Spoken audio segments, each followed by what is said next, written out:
Hello, welcome to All of the Above, where we talk about spirituality, healing modalities, energy, intuitive development, the mystical, and any and everything related to spiritual awakening. My name is Meredith, and I'm so excited that you're here and to jump into today's episode. Hi, welcome back to All the Above. I am so honored to share a beautiful conversation that I had with Deepak Chari. And Deepak is the founder of the Life Transformation Technology Program. And we talk all about this on the episode. We really go into the work that he does and his story, his personal journey that led him to this path, to developing this healing modality and to doing this work. We talk about everything that goes into it, our subconscious, epigenetics, reprogramming, limiting beliefs. There's so much. We talk about the power of the voice. We talk about healing and the healing path and spirituality, how that's intertwined in this as well. So it is pretty fascinating. I'm so intrigued and I'm excited to keep diving into this. And Deepak shares a couple of quick and easy techniques that we can use in moments where we might need a bit of a reset. And if you're interested in learning more, Deepak is generously offering a 15-minute free complimentary consultation for anyone, as well as $100 off your introductory session. I hope you love this episode as much as I loved having this conversation, and I hope you enjoy. I'll see you in there. Hi, Deepak. How are you? Very good. It's a pleasure to be on your show, Meredith. I'm so honored to have you here. And I would love for you to introduce yourself to listeners. You're such a lovely storyteller. And I think as you work with the voice so much, I'd love to hear your story through your voice. Thank you. Thank you so much, Meredith. Yes, my name is Deepak Chari. I'm an engineer and certified biofeedback specialist specializing in advanced voice biofeedback technology. And I created a program which I call my Life Transformation Technology Program. But I created it from my own very challenging emotional journey since my childhood. And that's what led up to what I'm doing now. So it was a whole life of going through challenges emotionally that led me to where I am. So I was now helping hundreds of people with all kinds of emotional issues because of what I went through as a child. Wow. Could you explain a little bit about all of that for listeners and your journey, how you've gotten to this path, and just the whole Yeah, story? I'm so fascinated with this. absolutely, absolutely. And it might inspire everyone too, because I had my own challenges because when I was growing up as a kid, I was bullied as a kid. And by kids my age or slightly older. And I was also very much a bookworm too. So my place of choice was, safe haven was the library. So I would camp out and hide there for a lot of time. And I would hide between different aisles, whichever one was safer that day. But while I was there, sitting, hiding between aisles, I'd say, well, I may as well occupy my time since I'm here. So I would reach and grab some books from this shelf, which were seemingly random, but I found out later they weren't so random.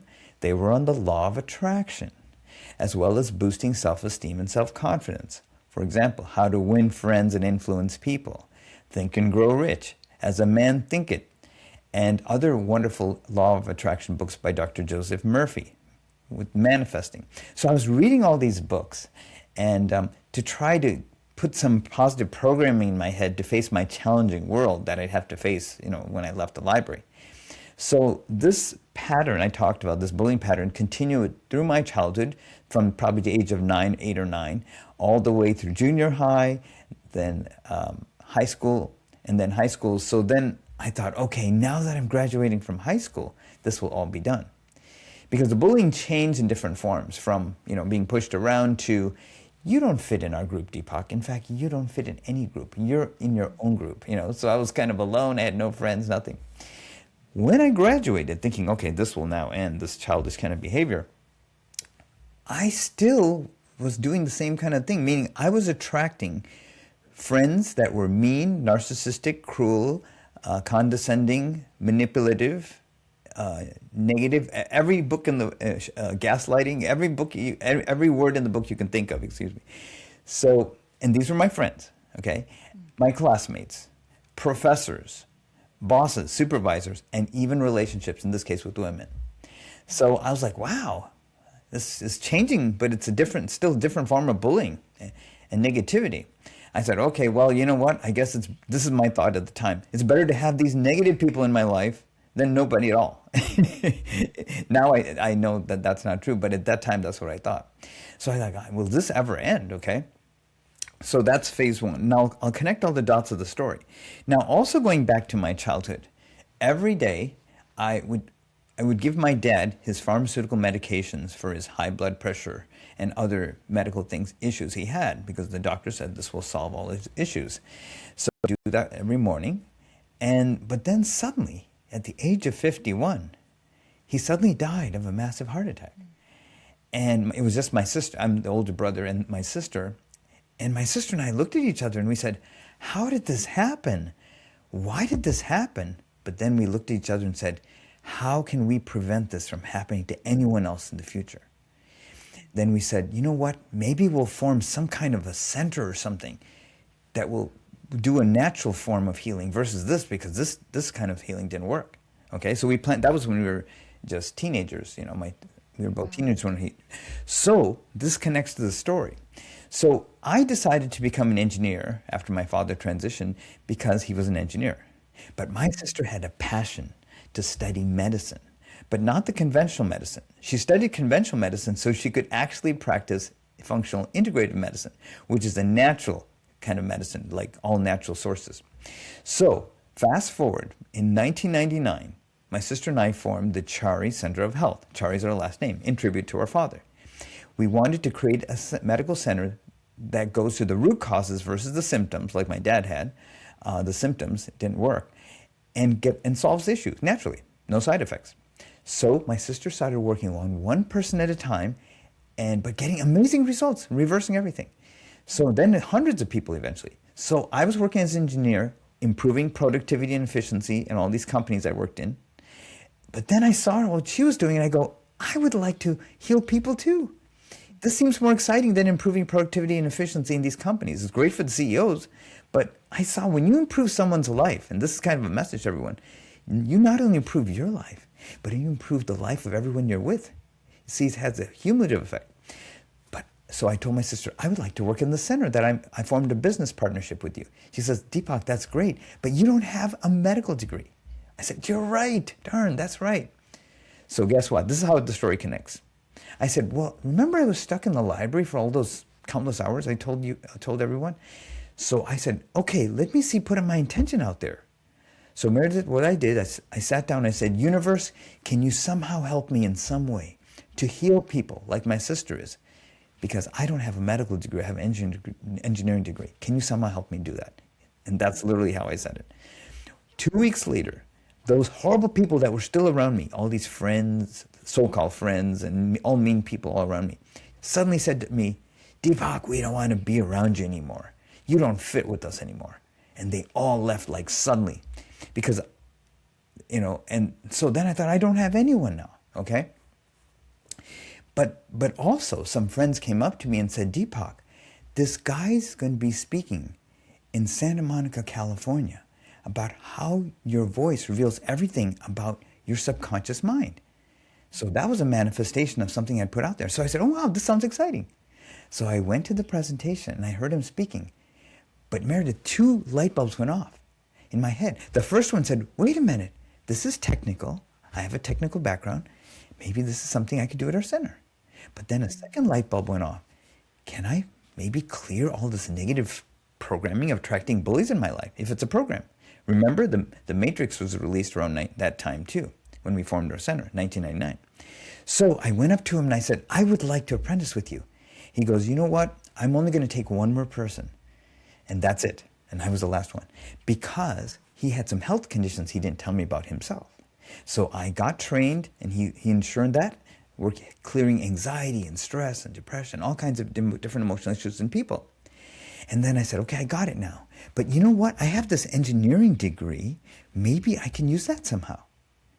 So I found ways to streamline what he did. He created the software for the technology that measures your voice and what's going on in your subconscious. So I found ways to streamline the whole process and make it faster and more effective. So that's what I called my life transformation technology program out of all the challenges I went through. So I said, the first person I'm going to work on, Meredith, was myself. Because if this is a program and if I can clear it, this is going to be incredible.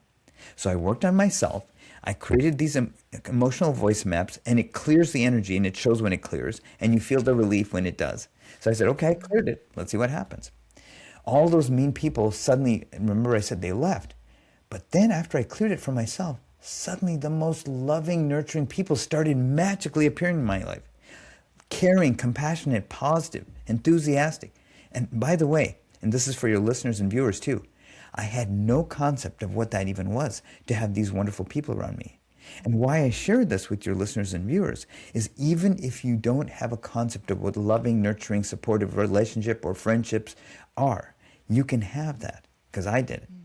So I drew these wonderful people in my life, and I said, my gosh, if I can, so this is a program then. So I can do this for others. So I began working on one person at a time till hundreds of people, maybe thousands later. I worked on people all over the US and world, because this work is done remotely from my own challenging emotional experience. Oh my gosh, beautiful. That is, I have chills listening to you talk about this. That is so powerful. And I think it's really profound. Also, the way that your sister is involved in your work, and your dad and your whole family, and just how you have transformed all of what you went through to now helping other people, and going from engineering to this, and it's all connected. It's just Yes, beautiful. Thank you so much for sharing that. absolutely, absolutely, I'm intrigued with the actual process of the what it means to do the biofeedback absolutely. work. This work, I use the word biofeedback in the work I do, advanced voice biofeedback, which is a different technology altogether. Biofeedback was a common word used in the 60s, 70s, 80s, 90s, 2000s, and it's a kind of a one-way communication for releasing stress. For example, you look at a relaxing image of something. You're stressed out, let's say. You go to a center and you look at a relaxing image of maybe flowers and fields of green and things like that. And they measure your heart rate and pulse rate and brainwave activity, and it starts to decrease and go down. You kind of feel, I feel good.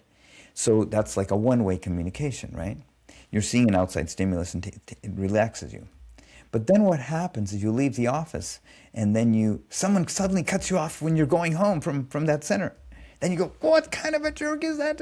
And then you suddenly go, wait a minute, didn't I just do that work on myself and biofeedback? And why, because it's good for the moment, Meredith, but not going to the root cause of what's going on. So what I do is actually an advanced form of biofeedback using the voice. That's why I call it advanced voice biofeedback, because it's two-way communication. I ask your subconscious what your subconscious is ready to receive from me, that is certain frequencies, and I only send those versus everything at once, or only a standard set. But there's something interesting I think your viewers and listeners might like to know about this whole thing. Have any of your viewers and listeners maybe attracted the same challenging situation into their life over and over again? For example, a majority of my clients are women, and the most common thing they tell me is, Deepak, I'm not seen, heard, understood, acknowledged, appreciated, valued, and understood.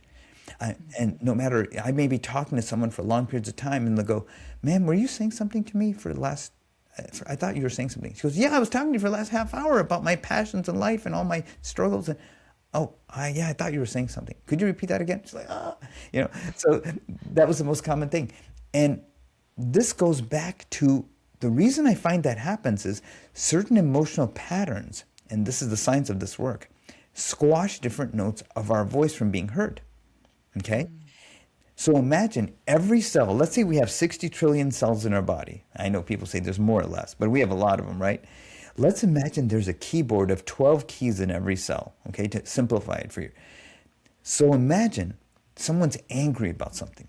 Well, I have found in my work doing this for over 20 years now, that anger squashes different notes of that keyboard. So you don't hear certain notes. And that's why I listen, not for the notes I hear, but for the notes I don't hear, because that's referring to the emotions that's squashing those keys. Sadness squashes different notes of your piano. Grief, anger, frustration, emotional trauma, low self-esteem, low self-worth, all of them squash different notes in your voice. If you have a couple of those, many of the notes are squashed. But guess what? That means you're not heard. And if you're not heard, you're not seen, and you're not acknowledged and appreciated. So that's the explanation of why those women weren't heard, or could be men too, or appreciated. So now the other question is, though, where do these patterns even come from? Like, I was bullied my whole life in my story, but maybe other people had abuse or drew abusive relationships in their life. Because the most common thing those women, in this case, would say to me is, Deepak, I'm a very caring, compassionate, honest woman. I wanted so much in my life to have a compassionate, loving relationship, and I'm drawing these narcissistic, mean, manipulative, condescending, gaslighting, cruel men in my life over and over again. I break the relationship up and draw the same kind of person again and again. Why is this happening to me? I said, and I told him, it's nothing to do with you. You are a fantastic woman. You're superb. But it's the programming that you had. And so would you be interested to hear that I've discovered there are 4 phases we all go through, and that explains why these patterns even come to begin with. Wow, I'd love to hear these phases. I'm hooked on every word here. This is Absolutely. really so interesting. Yes, and it explains all the reasons why these things happen to all of us. And there's also a solution for clearing it, which I'll talk about as well. The first phase, we go through 4 phases, all of us, no matter what. The first phase is when your parents decide to procreate you. And I know I'm being very direct here, but this is quantum science, the science of epigenetics, actually. So in the moment your parents decide to procreate this child, which is us, we're this energetic being. We really don't have much form yet. But whatever unresolved emotions your dad had in that moment, and same with your mom, gets a certain percentage gets downloaded into your energy field, which I can actually measure. So for example, if your dad was saying, God, I'm not where I want to be financially or management-wise, or someone took my place, I should have been there. I had a traumatic childhood which I never got over. I'm in a relationship with this woman. I'm not so sure I'm so happy with her either. I hope it improves. So all of those frustrations and upsets in his life, a certain percentage gets downloaded to the kid. And the kid, which is the energy field, has nothing in the hard drive. There's nothing there. Except now there's something from dad and something from mom. Maybe mom wasn't ready for the relationship. Maybe she didn't expect to have a child at that time. Maybe she wanted to jet set around the world and suddenly she has a kid. Now her plans have changed. Maybe she's not so happy with your dad or whoever, her boyfriend at the time, in the relationship. All of that gets downloaded. That's phase 1. But guess what? So do the unresolved emotions of the grandparents on the dad's and mom's side. That is your dad's dad, dad's mom, mom's mom, and mom's dad. Now some people might say, well, Deepak, my grandparents died before I was born, so they won't have any effect on me. Not true. I can actually measure the energy. You might have gotten more of a download of the unresolved issues of your grandparents than of even your own parents. I've seen this many times. So what if Grandpa Joe was depressed and he never resolved it? And 99% of the time, the grandparents never did, because they didn't know they had any issues to resolve. And what if another one had addictions, or what if another one had anger management issues, or what if the other one had trauma, and they never resolved it? You get a certain percentage of the unresolved issues from all the grandparents, but also their belief system. In other words, what if the grandparents said, oh, it's not safe, you got to keep looking behind your back, someone's here to take whatever you have, you got to hide it. Or what if, like, oh, it's a scary world out there, oh my gosh, you have to always be watching everything.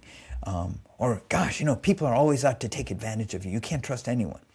A certain percentage of those personalities and belief systems download to the next generation. And tell me if you've seen this. How many times, Meredith, have you seen a kid, and I have, Grandpa Joe died way before this grandkid was born. But this kid walks and talks like Grandpa Joe. He kind of tilts his head to the side and has a drawl in his voice. And he has the personality and even belief system and thinking of Grandpa Joe more than his own dad or mom. How could that be? And everybody knows that. But this kid doesn't know who Grandpa Joe is. Yes, this is the science of epigenetics. It's not only your hair color, eye colors, height, weight, all of that. That's true. but the emotional imprints and the belief systems and perceptions they had too. Fears, phobias, limiting beliefs. Okay, that's phase one. A lot in phase one, right? Phase two, what's phase two? You're in your mom's womb for 9 months, picking up every feeling, thought, and emotion in every fraction of a second that your mom had. What if she was scared about having the child? What if she wasn't ready to have the child? What if she didn't think she was going to get pregnant? What if she's not so happy with your dad? What if they're fighting and you're in the womb? Hey, I can hear you guys fighting. You're in the middle picking up all that. And what if the mom wasn't ready to have the kid? What's the message to the kid? I wasn't wanted. I should have never been born. Even if the mother never says that to the kid. So that's phase two. Now you have phase three. What's phase three? Phase three is when you're born into the world. You already had 2 phases done. But now you have the direct interface of the parents, potentially grandparents, uncles, aunts, people older than us, teachers, other people. Okay? And this is the other distinctive part. And I've time tested this. From 0 to 7, whatever is said to the kid, they just take it in as the literal gospel truth. And that's because they're in a theta state of brainwave activity, meaning they're in a deep meditative state. You can create a Mozart at that age, a talented dancer, musician, anything. But you can also create a traumatized kid if you say negative things to them, or do negative things to the kid. Unfortunately, I've worked with a lot of adults who have gone through, abuse and different things. But the kid won't say anything, they'll just accept it. Okay? 0 to 7, and up to age 12, I found. Okay? So 0 to 12. From 8 to 12, you question it, but you kind of still accept it. Yeah, I guess I'm not worthy. And I've had actual case studies, Meredith, where the adults who I worked with said their parents told them, gosh, you didn't get the talent in the family, did you? Why couldn't you be as talented as that girl across the street? Look how tall and beautiful she is. Look how talented she sings, how good she is in school. Couldn't you be like her? What's the Oh message, my you think? gosh. I have to be like someone else. I can't be like myself because I'm not good enough, obviously, So another parent actually told this kid, and it's an actual case study I have, you know what, son, I don't think you'll amount to more than a ditch digger in your whole life. Yeah, Oh my this gosh. is, I know, I wish I Heartbreaking. was making this up, but this is real stuff. So Wow. 0 to 12. Now what happens, Meredith, is from 0 to 12, whatever was said and done those years is a blueprint now of your entire future. Because you'll make every decision from that, you might say, limited belief of thinking of your parents and grandparents and your upbringing from phase 1, 2, and 3. So then comes phase 4. And you know what phase 4 is? Phase 4 is when you take phase 1, 2, and 3, which I just described, and you put that into your own life, and you create the same situations your parents and grandparents did in your own life, and then later into your kids' lives. And then your kids do the same thing. And this repeats phase 1, 2, 3, and 4 over and over again.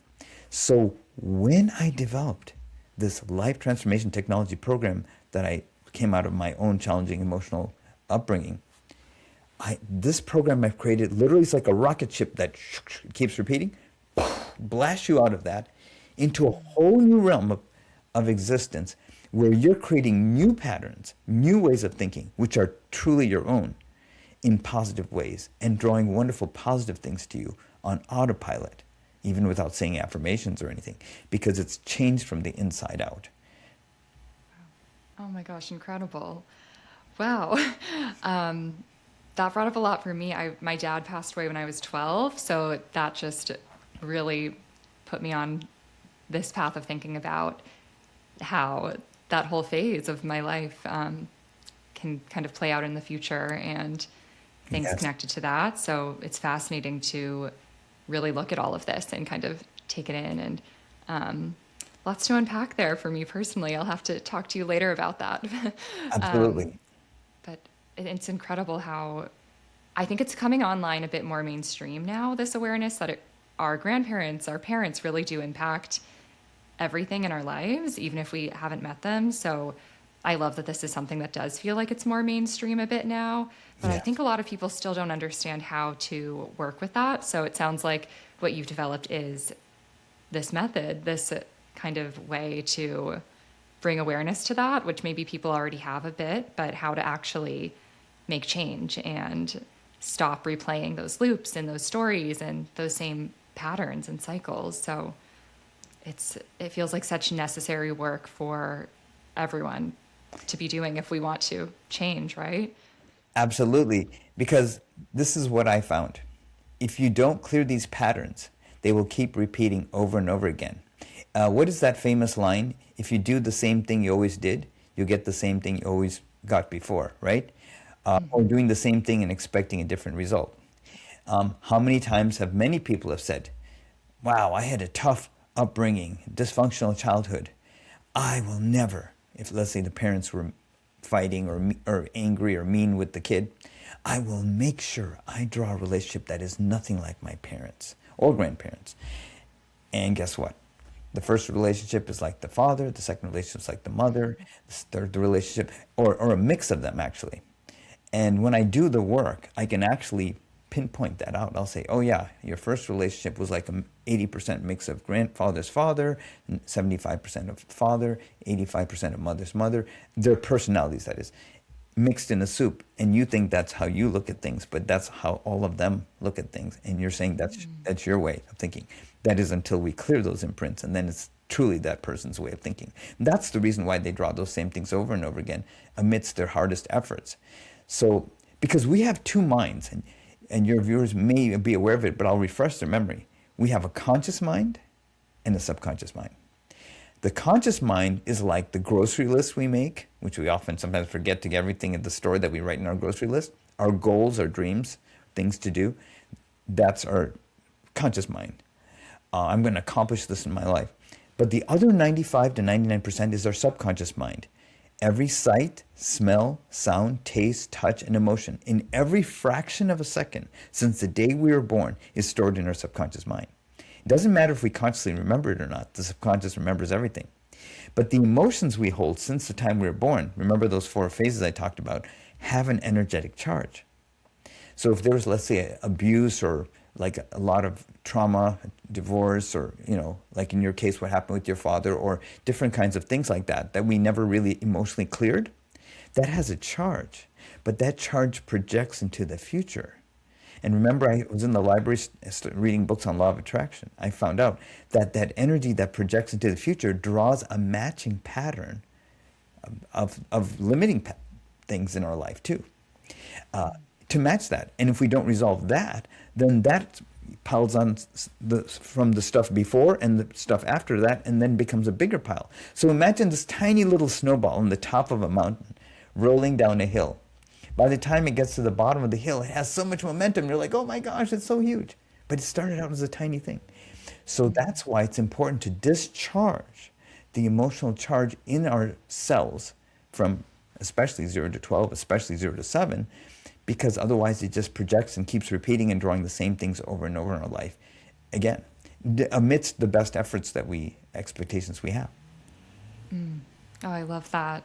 I love how the story of the snowball as well, because that feels so true. It's like you can just have this one little incident happen and then it grows and grows and kind of takes over. Yeah. And it often creates like a sudden thing in people's lives. Like people will say, Deepak, this thing came out of nowhere, this challenging situation, this divorce, this breakup, this accident, this, whatever it is. It came out of nowhere.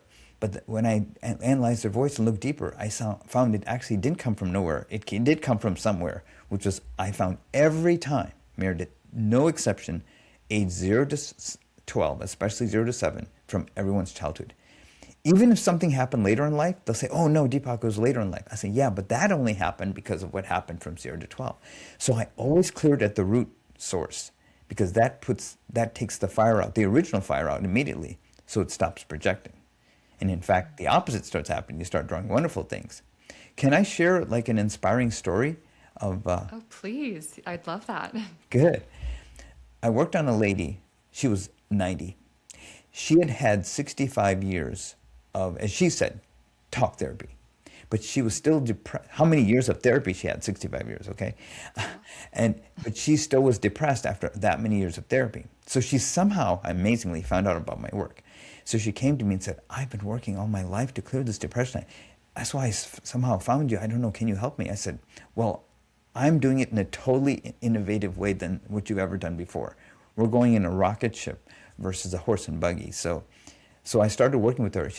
I said, you don't have to understand a word of this technology or how it works, ma'am. Just take my hand, walk with me, do as I ask, and it'll be very simple and you'll get the result you want. So she basically worked with me, and this is all done remotely, and I was able to clear in a fraction of a fraction of a fraction of the time the depression that she had her whole life for 65 years in a matter of a few months, doing only one session a week. And so this is the thing.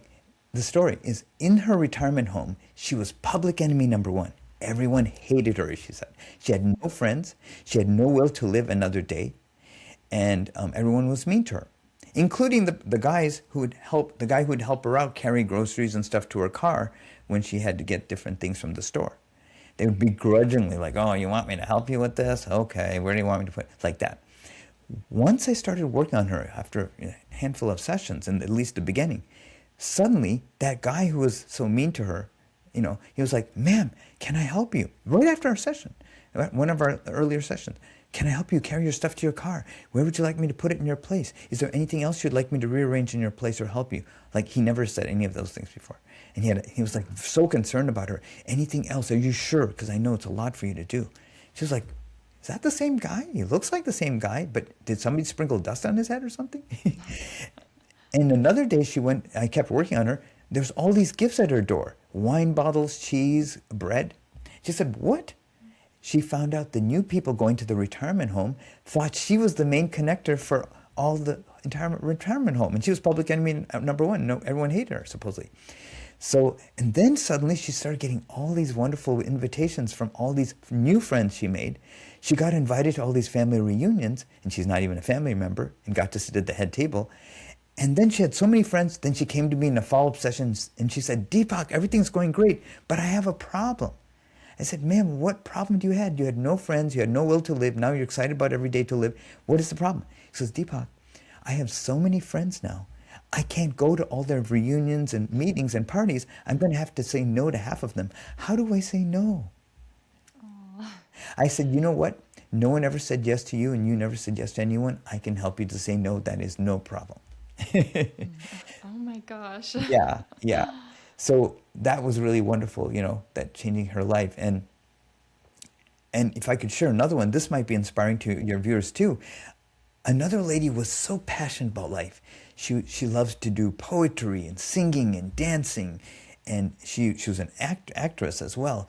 And she used to take care of herself. She was very fit, and everything was going great. But then she had this unfortunate relationship that really devastated her, and she became very depressed when the relationship ended. This was before I worked with her, and she lost all her mojo, and for 30 years. And because what happened is, as soon after that happened, she went to this doctor, and he gave her this depression medications, antidepressant medications. But what happened is, when she was sad about that, it really took away her mojo. So she'd lost all her motivation for all those things she loved to do: singing, dancing, music, everything.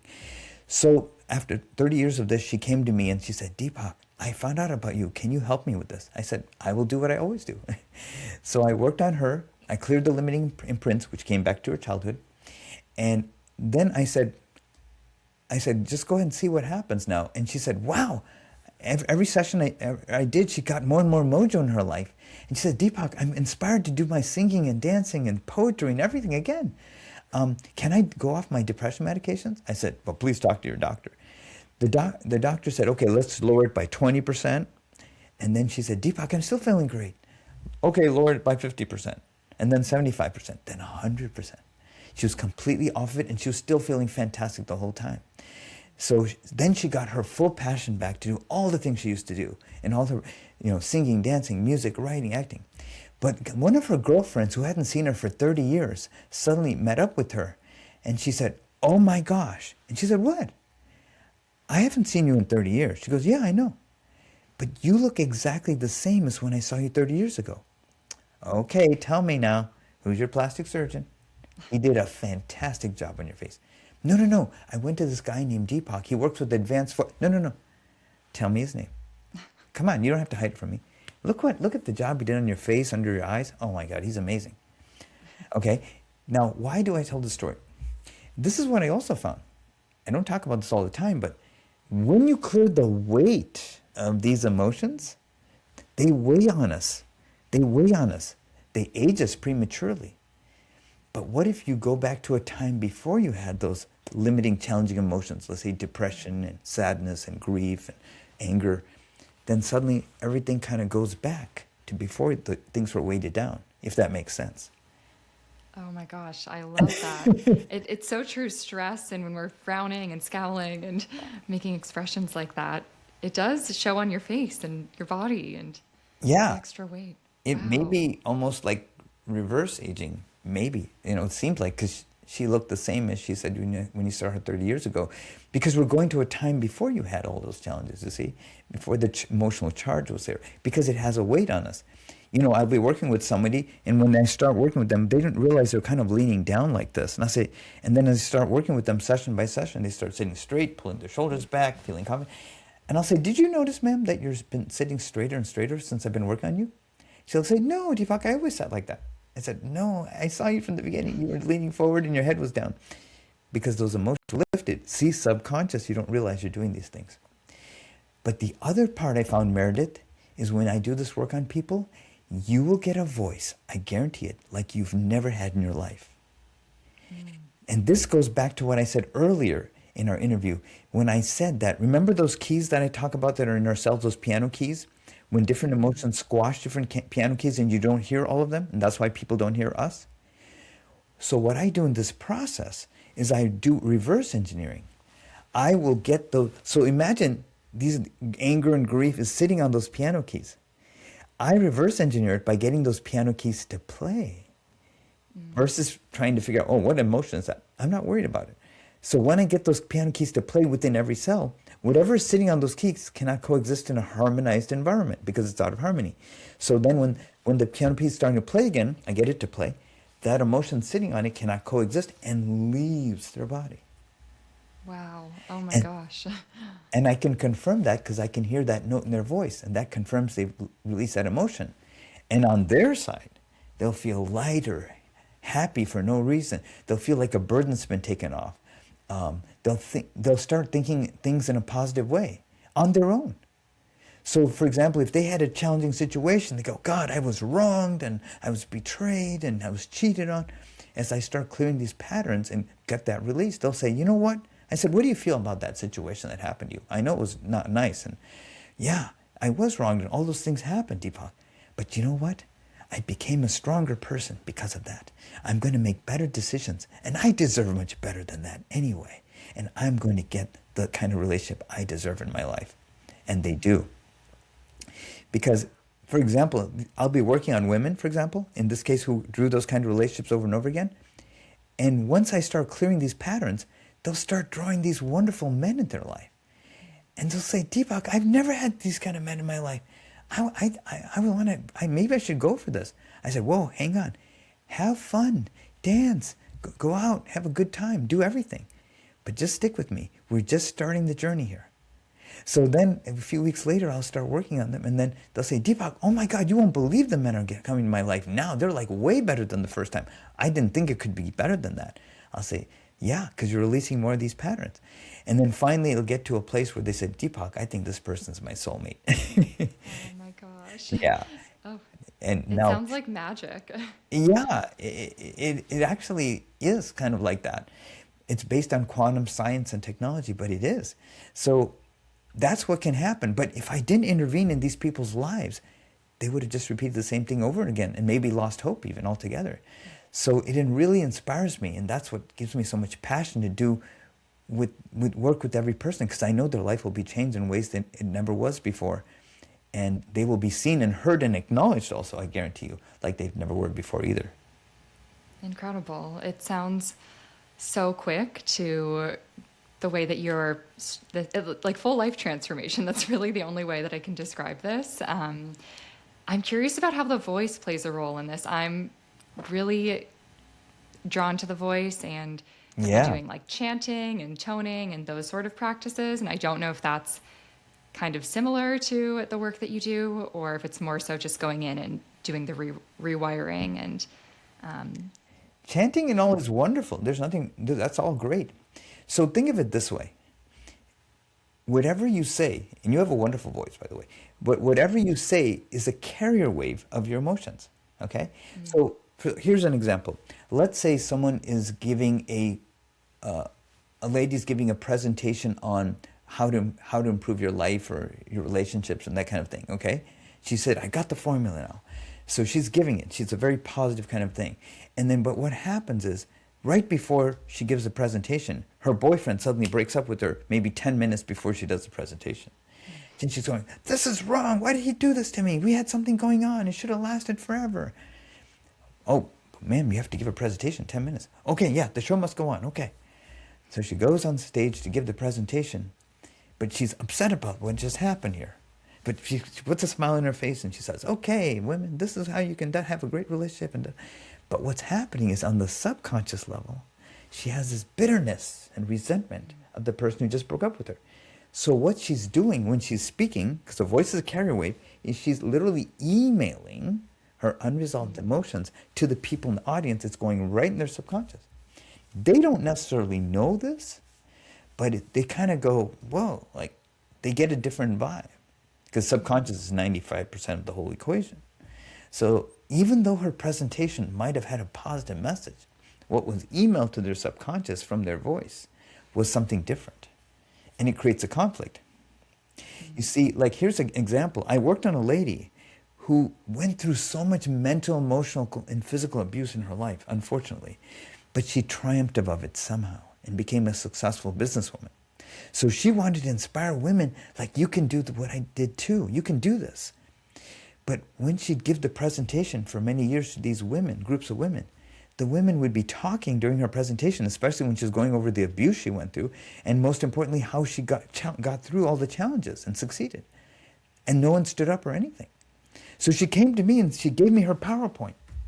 Deepak, can you fix my PowerPoint to make it more motivational? Because these women are not responding to me at all for all I went through. And she went through horrible stuff. I looked at her PowerPoint and I go, your PowerPoint's fantastic. Then what is it, Deepak? I said, it's not the PowerPoint.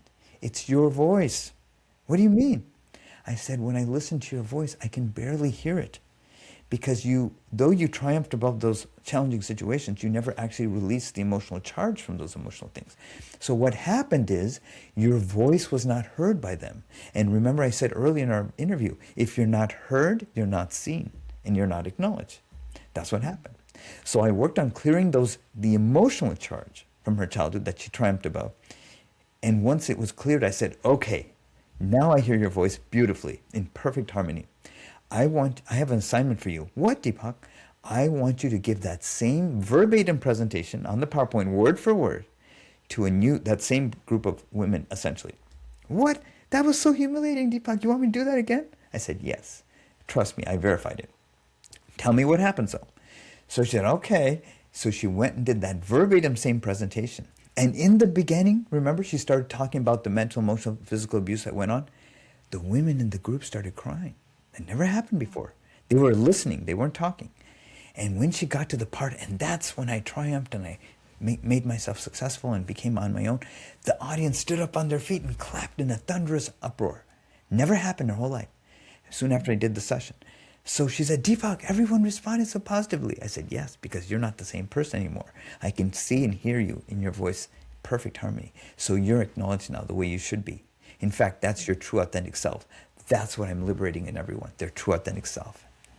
Oh, oh my gosh. So just returning home to who we really are and to our true authentic selves. That's Yes. what healing means to me. And I think just hearing that this method that you've created it's so kind of science-based and technological, but also so spiritual at the same Yes. time. I think it ties into so many different kind of mindsets, personalities, and different types of people. And I'm just thinking about the power of our voice. And as someone sharing in this way, and maybe teachers, musicians, creators, I mean, we all use our voice in this capacity, and how important it is, because if we're sharing something and we have a charged emotion, it's so true. We're projecting that into the field, whether people know or not. So it feels like a great responsibility that we have to clear and to be this true authentic version. And most elevated version of ourselves. So Absolutely. beautiful. Absolutely. So yeah, so I'm basically bringing out your true self because when we speak, I used to think, oh, I'm just speaking with my vocal cord. Not true. You're speaking with every cell of your being, Meredith, with mentally, emotionally, physically, spiritually, every cell of your being. So if there's anything unresolved within any of those cells, then that will also be projected too. But once that's released, then that's our true authentic self, not the collection of all of our ancestors and other people and our situations in our life that were clouding our true authentic self. And that's why we'll be appreciated for who they are.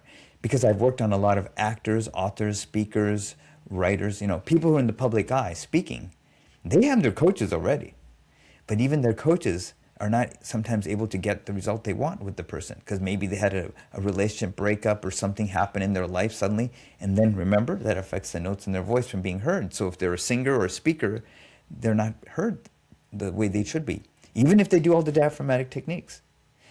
So, because I've had the coaches of those people, when I worked on those people and got the results that even their coaches couldn't get, the coaches would come to me and said, Deepak, what are you doing? Which diaphragmatic technique did you do? I said, I don't know any diaphragmatic techniques. Well, then how are you able to get these results? I said, I'm using a technology that's advanced in a system I have to create that. So the coaches, even coaches started coming to me then. so, Wow. but that's the power here, see? You're right. Your voice is everything about you. Think about it, right? People say, oh, my voice is not that important. I said, no, your voice is everything about you. It's everything. Think about it. So if our voice is really resonant and heard, then we are heard, seen, acknowledged, appreciated, valued, and it affects everything in our life of what we project and what we bring into our life. It does. And I know you mentioned that you have a couple of techniques for listeners to try, and I'd love to hear those. I'm so intrigued. Yeah. So if they want to go to a really deep level and get to the root cause of, what's causing all these challenges in their life, that's where I can come in. But in the moment, like let's say someone cuts you off in traffic or someone yells at you or has a fight with you or you got upset about some issue that suddenly happened, you need to kind of take the charge out of it. I have 2 techniques I can share with all of your listeners and viewers. And they don't have to remember all the details of it because I'll have a gift PDF for them that they can download and get all the techniques in. But the first technique is called thought field therapy. And it was developed by a person by the name of Dr. Roger Callahan back in the early 80s. And in the early days when I was on my search to try to clear this bullying pattern, I was looking for something to release stress, at least temporarily, through different situations. So this was helpful. So to give you an idea of how this works, for all of you, your listeners and viewers, if you can all think of something in the moment that on a scale of 1 to 10 is very upsetting or stressful or frustrating or, just think of something. If you want to also, you can. That you would, on a scale of 1 to 10 or close to 10, that is very, like, oh yeah, this person said this to me or this thing happened. I wasn't happy about that. So all of you think of something like that. Do you all have it in your mind, all of you watching? Okay, so think about that. Feel the emotion of that upsetting thing. Now, take the pads of both hands and tap on the beginning of your eyebrow while you're thinking and feeling that emotion of that situation that happened. Now move your hands to under your eye on the bone part, okay? And still feel the emotion of that, unfortunate thing that happened that upset you while you're thinking about that. Now take both fists and tap under 4 inches below each armpit on either side of your body and thinking about that challenging situation. Oh, this person did this to me. I'm so upset. 4 inches below your armpit. And lastly, with the pads of your fingers, tap under your collarbone. Under your neck, there's 2 bones here. Tap underneath those 2 bones on either side of the neck and think about and feel the emotion of what happened there. Okay? All right. Now, take a deep breath in, hold it, and exhale slowly. Let it out. Okay, so all of you all listening now and viewing, go ahead and share with me whatever number it was before on a scale of 1 to 10.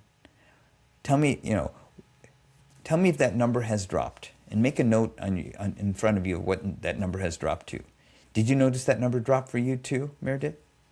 I did, Yeah. definitely. Great. So you can repeat this cycle, and I have it all written down for all of you watching, so you don't worry about, oh, what did he say?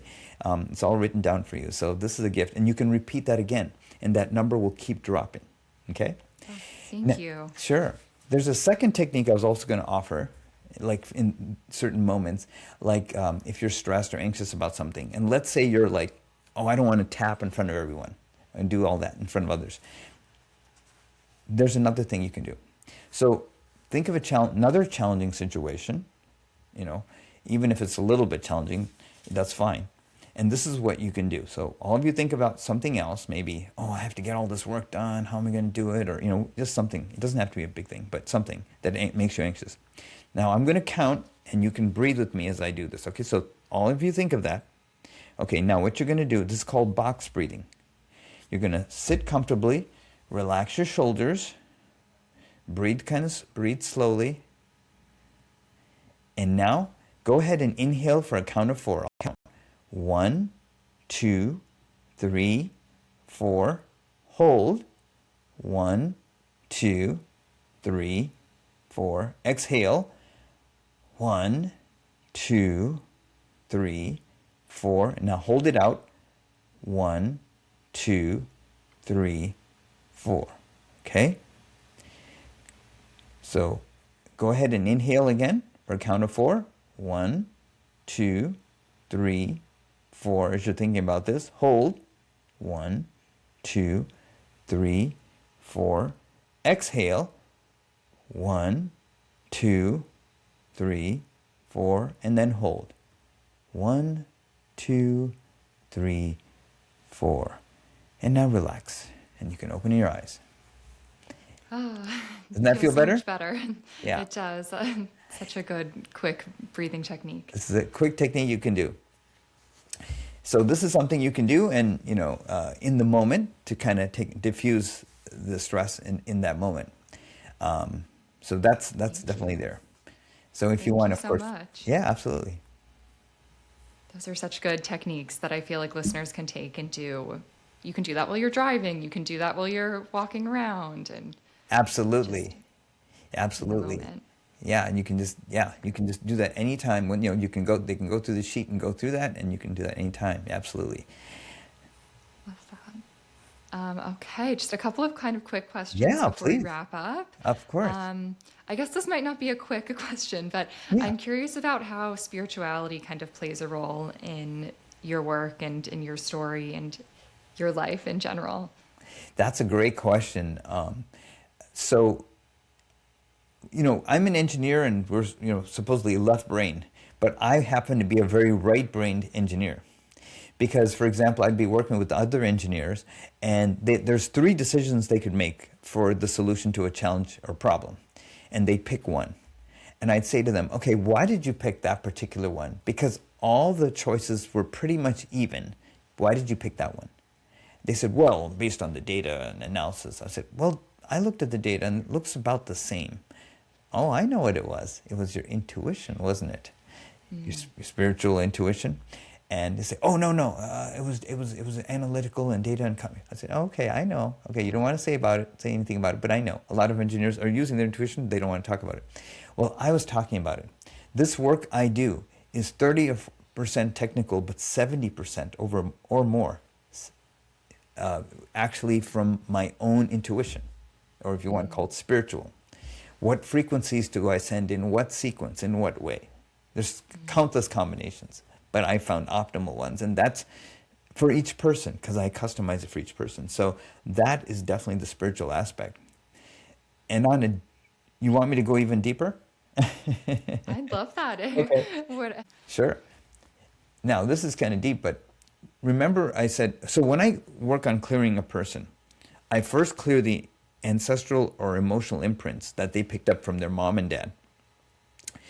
Okay, so I create what are called voice maps. So when they talk about something, for a certain amount of time, maybe 15, 20 second time bits. It creates this computational data, which is like an emotional heat map of their emotions. It'll show me what the emotion is, the intensity of the emotion, and even where they're holding it in their body.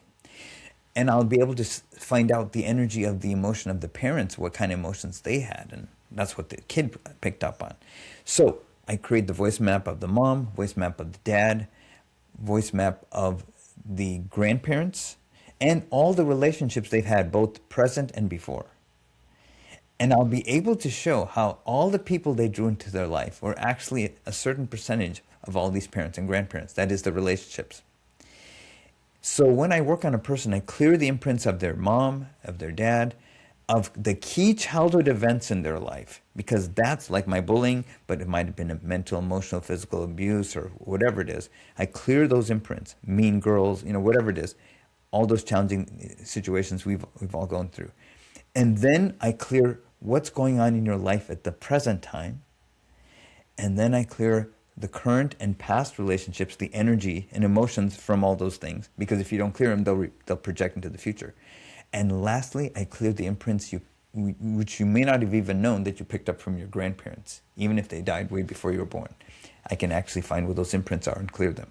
Because then you'll be liberated from the matrix, you see. You'll be freed from the whole thing. That's the whole kind of structure of what I do when I'm working on someone, to clear these imprints and patterns.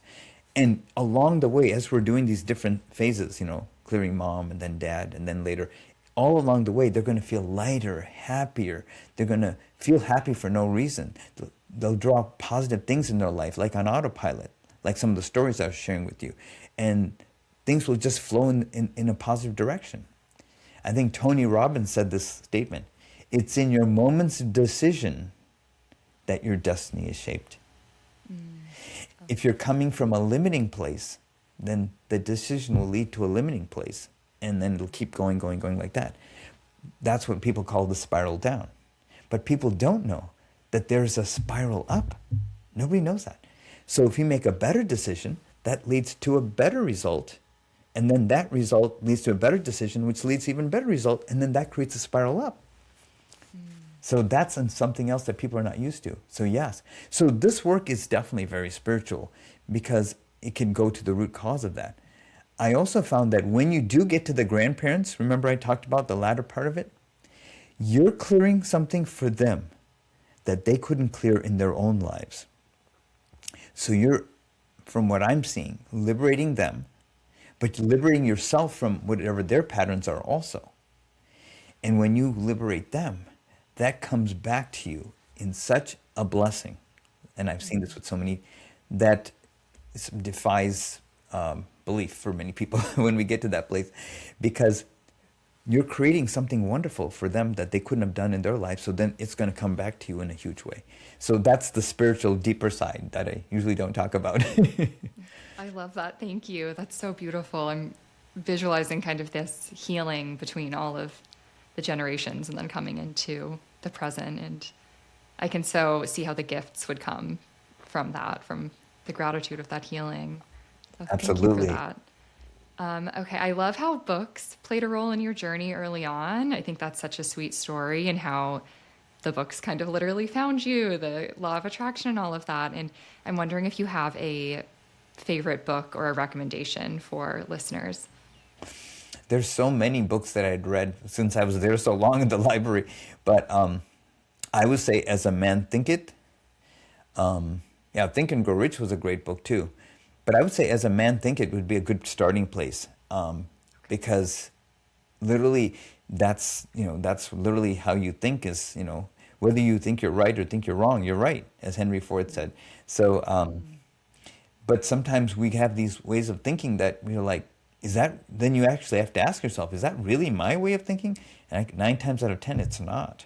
But we might be thinking like that without realizing, or making decisions like that from an unresourceful place. But that would be a good place, I would say, to start.